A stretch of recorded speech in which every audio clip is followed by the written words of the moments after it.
এখানে অনেক রকম মেকানিজম হয়েছে। তুমি কি আমি কে, রাজাকার রাজাকার, কে বলেছে স্বৈরাচার স্বৈরাচার, এটা নিয়ে ক্রেডিট নিতে অনেকেই ব্যস্ত, কিন্তু আমরা নিজের চোখে দেখেছি আসলে কে করেছে, কারা করেছে। কিন্তু তারা কিন্তু একদম ক্যামেরার সামনে আসছে না, আসতে চাইছে না।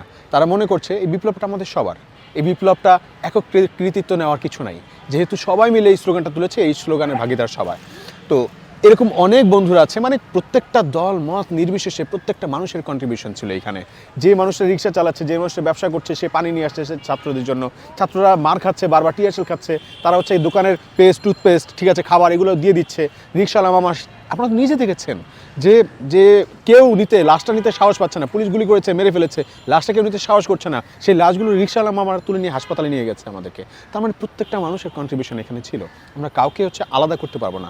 ইভেন আপনি দেখেন, যখন আমাদের ইন্টারনেট বন্ধ করে দিল, আমি শুধু একটা সোশ্যাল মিডিয়াতে একটা পোস্ট, ইন্টারনেট বন্ধ হওয়ার আগে আমি একটা পোস্ট দিয়েছি যে প্রবাসী ভাইয়েরা আমরা পারতেছি, মানে আমরা যখন ফিল করলাম যে আমরা পারছি না, আমাদের মানে ভাইদেরকে নির্বিচারে গুলি করে মেরে ফেলছে, এরপরে হয়তো আমরা কেউই সেফ না।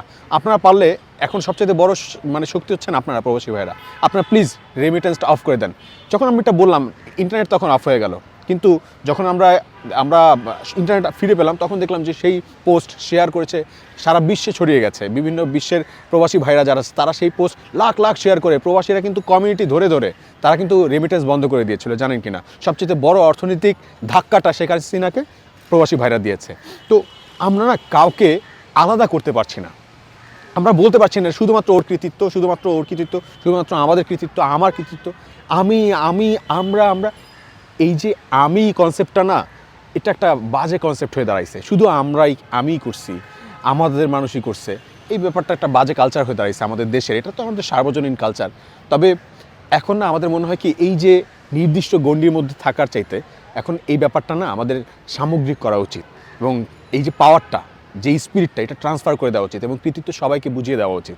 এবং আমরা বিশ্বাস করি যে ওই যে বললাম, যে যার বাসায় আশ্রয় নিয়েছে, যে ছাত্রদলের বন্ধুর বাসায়, যে শিবির করেছে, যে আমার বন্ধু আমাকে গাড়িতে করে পৌঁছে দিয়েছে, হ্যাঁ, আমাকে যে বন্ধু সাপোর্ট দিয়েছে, ইন্টেলেকচুয়ালি সাপোর্ট দিয়েছে, হাসপাতালে গিয়ে যেই ডাক্তার আমাকে ট্রিটমেন্ট করিয়েছে গোপনে, যেই সকল মানে কর্মচারীরা মেরে ফেলবে এখনই ছাত্রলীগ পিটায়া, কিন্তু তারা মাইটের খেয়ে যখন হাসপাতালে গেলাম, সেখানে যাওয়ার পর তারা যেইভাবে করে মেকানিজম করে আমাকে প্যাঁচায় একটা স্থান থেকে আরেকটা স্থানে পৌঁছে দিয়ে সেফ জোনে পাঠিয়ে দিল, এই মানুষগুলোকে আমরা কীভাবে ভুলে যাব? আমরা কোনোদিন ভুলতে পারবো না। তো এনাদের অবদান আছে, প্রত্যেকের অবদান আছে। এই আন্দোলন কোনো নির্দিষ্ট গোষ্ঠীর না, কোনো একক ব্যক্তির না, এই আন্দোলন সারা বাংলাদেশের প্রত্যেকের, যারা মনে করে যে আমি মানুষ, এই দেশের নাগরিক, প্রত্যেকের আন্দোলন।